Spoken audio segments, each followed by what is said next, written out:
Well, thank you for taking the time to listen to this video today. I'm Tom Perrone from New England Consulting Group, and today we're going to have as our guest Armin Abrahamian, who is going to discuss the 5 areas of importance with long-term care funding. And we're going to cover the importance of long-term care, the consequences, the options, rate increases, and the options in planning if you haven't done any. Armin's an expert. He's the owner of Long-Term Care Strategies in North Haven and one of the leading experts in long-term care planning, period. So I'd like to introduce Armin to you, and I hope you enjoy it. Hello, and thank you for joining. My name is Armin Abrahamian, and I'd like to take a few minutes to discuss a very important subject. That is the importance of long-term care planning. It's no secret that we are living longer today. As a matter of fact, currently there are over 50 million Americans 65 and older, and that number is going to soar by the year 2030 to 70 million Americans. Now, the federal government, Department of Health and Human Services, tells us that 7 in 10 of those 65-year-olds and older are going to require long-term care services. 7 in 10, that's a huge statistic. And that means you and I need to be prepared to meet that risk. How will that impact us financially? How will it impact our loved ones, our families? Will we get the best quality of care, and where? So these are all very, very important subjects. Let's take a look at a couple of statistics just for a moment. Again, the government tells us 7 in 10 will require care, but how much does it cost? Long-term care is a very expensive proposition. We receive long-term care services at home, in assisted living facilities, and in nursing homes. At home, home care can cost anywhere between, say, $4,000 a month up to $10,000 and even $12,000 and possibly more per month. Assisted living facilities, you're looking at $5,000 a month and up to $10,000 and $12,000 a month even for memory care. And nursing homes, well, here in Connecticut, we live in the second highest costing state when it comes to nursing homes, which are pushing right now $500 a day. That's $15,000 a month, $180,000 a year in a nursing home, the place we never want to go to. So stick around, please, for the next segment. We'll talk about the distinction between short-term and acute care versus long-term care, and how to pay for long-term care. Thank you for listening.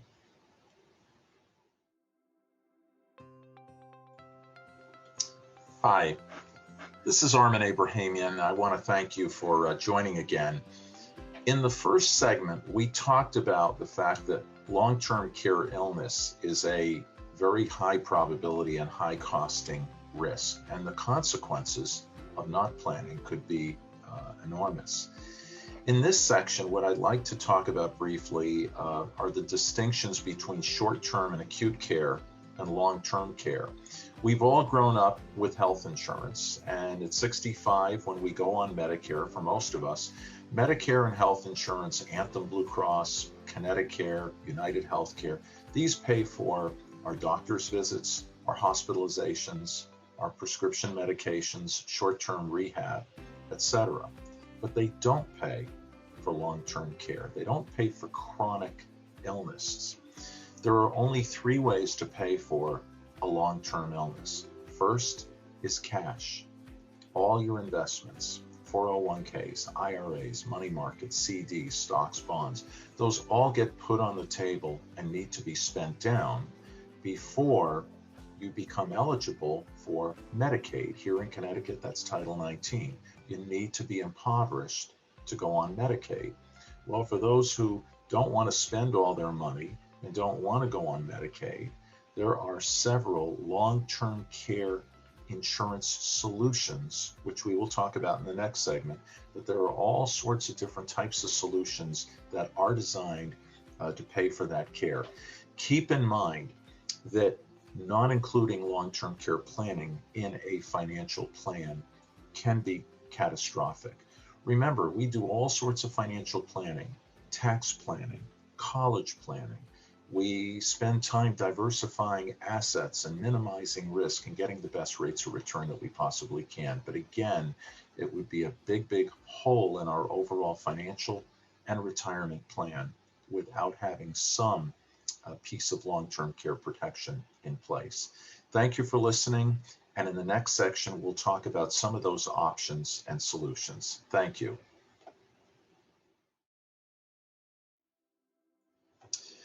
Hi, and thank you again for joining. My name is Armin Abrahamian. And in the first two segments, we talked about the importance of long-term care planning, as well as the fact that health insurance doesn't pay for it. You and I have to pay for it, or we go on Medicaid, Title 19, or we put some form of insurance protection in place. And what I'd like to do in this segment is discuss with you what those options are and when the best time to start is. First of all, there are several alternative options today that are available in the marketplace. There's traditional long-term care insurance, where you purchase a bucket of money that pays for your care at home, in an assisted living facility, in a nursing home. There are shared plans that can be, again, shared amongst couples. There are return of premium type of plans that are now available. You may have heard of the Connecticut Partnership for Long-Term Care. Connecticut was the first state in the country to develop such a plan that provides a substantial incentive to buy long-term care insurance, in that it provides asset protection for you. There are also short-term care policies, which work essentially the same exact way as long-term care insurance does, only they're smaller in benefit amount and less expensive. Maybe you've heard of hybrids or asset-based types of plans, where the insurance companies have now come out, several of them have, with options where you combine life insurance with long-term care insurance. And those plans have become increasingly popular today, including annuities that have long-term care extension of benefits riders. So there are several types of alternatives to choose from today. When is the best time to start? Well, the sooner the better. And the reason I say that is because it requires good health to purchase plans. These plans are all medically underwritten, and premiums are based on age when we apply. So if we wait until we're older, then those premiums are going to be higher for the same amount of coverage, not to mention the fact that there could have been a change in health.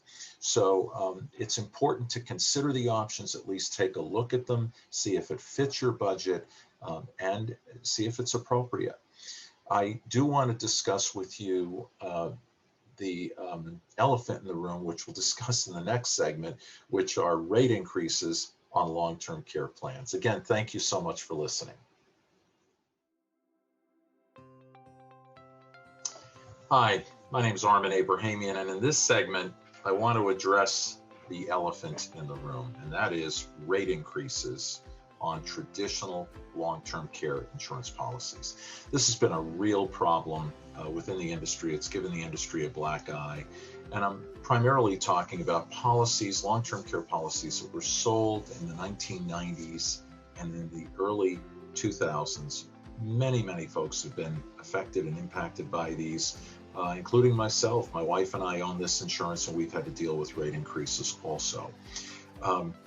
To be very frank, the reason we've seen as many increases as we have is the actuaries miscalculated when they priced out these older policies. And they miscalculated in three primary areas. First and foremost is in the area of claims. They never expected to see as many people going on claim. So the frequency of claim is greater than anticipated, as well as the duration of claim. So with modern medicine and great treatment available, people are living longer, and these insurance companies are having to pay a lot longer on those plans than they ever anticipated. The second area is in the area of interest rates. So the insurance companies, when they calculated the older premiums, they anticipated being able to make 4, 5, 6, 7% interest conservatively on their policy reserves. An insurance company would set aside tens of millions, hundreds of millions of dollars in policy reserves. They were expecting to make those much higher interest rates. Instead, they're making a fraction of that, and they're paying out significantly more money than ever anticipated. The third piece to this is persistency. When actuaries calculate premiums, they're expecting a much more significant drop-off. They were expecting a lot of folks to cancel their policies, but in fact, people have kept their policies, which means there's a lot more liability on the books for these insurance companies. You put that perfect storm together, and we've got this problem where they file for rate increase, and the insurance commissioners in the various states approve those increases. Today's policies, today the traditional companies, again, that I'm talking about, have repriced their products and corrected all those assumptions that were originally wrong. So the anticipation here is that there'd be much, much greater price stability going forward. And of course, with the advent of hybrids and asset-based policies where life insurance or annuities and long-term care insurance are tied together, those types of plans cannot have a rate increase. Those premiums are guaranteed. So hopefully I've been able to address that. Please feel free to reach out if you have questions. Hopefully these segments have been helpful for you. Thanks again.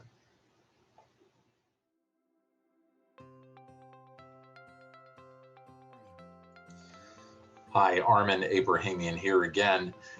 In this segment, what I'd like to address is the question, what option or options exist for that person who's done absolutely no long-term care planning and now finds themselves on their way into a nursing home or requiring home health care? And there is an alternative. There's an option that's been available since October 2012 in the U.S. Court of Appeals for the Second Circuit. It was the Lopes case, Lopes versus DSS, the Department of Social Services. Attorney Brendan Daly won this case, and it's actually proven to be a tremendous benefit to many Connecticut residents. And I'll give you a quick overview as to how it works. We're in the year 2021 now, and in the case of a couple, let's say that the wife is at home, she's the community spouse, she is able to keep $130,000 in assets, $130,000. Anything in excess of that must be spent down before her husband, who let's say is in a nursing home, becomes eligible for Medicaid assistance. So let's say that they have $430,000 in savings and assets. Well, they have $300,000 too much. That's the excess. So working with a qualified elder law attorney, who I would say has done this before, what we can do is take that $300,000 and take it out of the countable, vulnerable, I'll call it, asset category and move it into a protected income stream that the state of Connecticut allows. So we move that $300,000 into a single premium immediate annuity that meets several criteria. It needs to be actuarially sound. It needs to be irrevocable, non-assignable, non-transferable, and non-commutable. And there are only a handful of companies that offer that type of an annuity. But we convert that into an income stream. That income stream comes right back to the community spouse. The husband in this case becomes eligible for Medicaid. The beneficiary designation on that annuity needs to be the state of Connecticut. Okay, if death occurs prior to the full payout of that annuity. And but it is a great planning tool that is still available in the event that you or someone you know finds yourself in that crisis situation. So feel free to give us a call. We would be very happy to assist you. Thank you again for your time. Bye-bye now.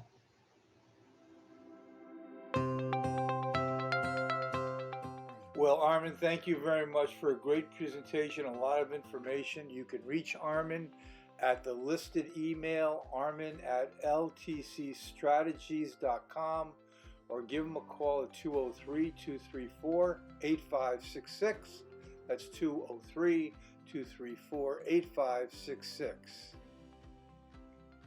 Also, don't forget to go to our Amazon to order your book, Unlocking Business DNA. It's a book I wrote about so many strategies if you own a business to utilize it, learn how to take a number of days off and enjoy life and increase your business wealth.